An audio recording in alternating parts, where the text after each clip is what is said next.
isang samahan sa Kongreso na nagsabi, bakit hindi lang ni Leandro sa publiko ang listahan? Ang sagot dyan na banggit ko na kanina, pero yung isa is ayoko naman na magalit sa akin yung buong Kongreso. Pero dahil siya ay nanawagan na isa publiko ko, pwede kong banggitin ang insertions niya. Sir, pwede ba akong magbigay ng isang pangalan? Well, go ahead. Maliban sa yung nabanggit ko last time on your show about Congressman Edwin Garjola na may over 20 billion projects dito, over the weekend kasi may isa akong kasamahan sa Kongreso na nagsabi, bakit hindi lang ni Leandro sa publiko ang listahan?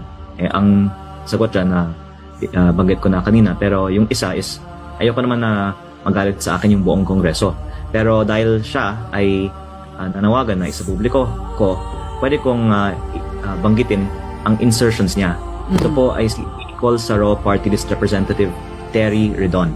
Si Bicol Saro Party List po ay may 150 million pesos road project insertion sa Pamplona at Pasacao, Camarines Sur.